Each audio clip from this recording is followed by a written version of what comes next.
William, how does day one of camp feel?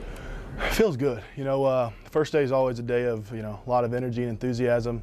Everybody's excited to be back and, hitting everybody. So, the key is going to be trying to keep that energy up throughout camp because, the dog days of camp are quickly approaching. So, but day one's in the books and it was a good day. With lost opportunities from last year, do you guys go into this camp with a different mindset at all?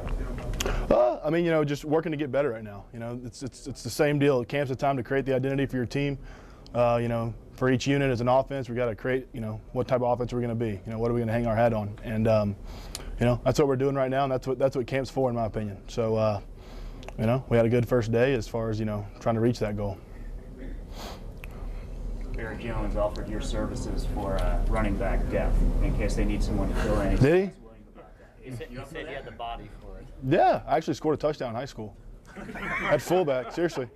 I can do it. What's to stop you now, right? That's what I'm saying, yeah. Barry can snap, let me play running back, right? You got good form going through the line? Absolutely. Yeah. Talk to Coach Yeager about it. How much do you find yourself instructing some of the younger guys whose head is probably swimming a little bit this first week? Yeah, those guys will actually practice tonight as far as the freshmen and stuff like that. But I got our new right guard next to me, Anthony Steen, and Chance is back at left guard. So, we had a good day today. We're going to continue to get better. And then, I'm kind of trying to be there for the quarterbacks, both of them. Took a lot of snaps with both of them today. So, there's always a time of practice for both those guys where, maybe they're confused with something or the defense shifts and they don't know how to react to it. And that's kind of where my experience can come in and help them out in those moments. So, trying to be a leader and trying to step up. You guys on the line curious, like we are, to find out, who it's going to be? We're comfortable with both of them. I think they're both really good players. I think they both have a very bright future. And, the way they've worked through the spring and through the summer, I think the sky's the limit for both those guys. And, I'm excited about having both of them, back there. And I don't think I fumbled a snap with either of them today, So, we're definitely both in sync with both those guys. And, like I said, I look forward to them getting better and helping them throughout camp and, seeing what happens with it.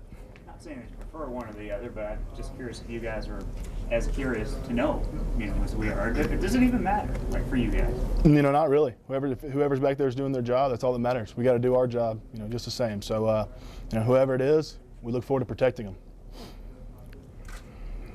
Are you enjoying watching the two quarterbacks competition between both of them? I think so. I think the great thing about our offense, the quarterback's obviously got to be a leader. That's a huge thing in football, but I think we had enough leaders on this offense returning that we didn't really have to have a quarterback in the summer. We didn't have to have a guy, hey, this is the guy, so he can step up in that leadership role. Both of them have been vocal, both of them have been leaders. But like I said, I'm just looking forward to having both of them and having them get better, and I think we can win with both those guys. So, whenever they want to pick one, they'll let us know, and whenever that is, we'll be ready. How much do you think it's going to help those guys that four of the starters are back along the line? Trent's back there, Eddie's got some experience. They don't obviously have to shoulder the load. Right, that should help. Like I said, this summer we had enough leaders on offense to where it was not a crucial deal to name a quarterback going into the summer. We all got to work and get better, and if the quarterback doesn't do his job, we can't do our job. So we got to, hold up our end of the deal, everybody on offense. So, we're looking forward to it. You concerned at all about the lack of depth at running back right now? The injuries and the transfers and stuff like that, it is what it is. You got to react and respond to something like that. I know we got a Heisman Trophy candidate back there behind us, and he's a great football player, and we look forward to making holes for him. And been really impressed with Trent this summer and today, and he's a workhorse, man. And as far as the depth goes, we've got ability. Maybe they haven't scored touchdowns in Bryant-Denny yet, but we've got ability back there, and I think we'll be fine as far as running back goes. William, who's the strongest offensive line? Probably myself and Anthony Steen. Anthony's pretty strong. I have to work really hard to be strong. Anthony's just naturally strong. He's a country boy. He's country strong.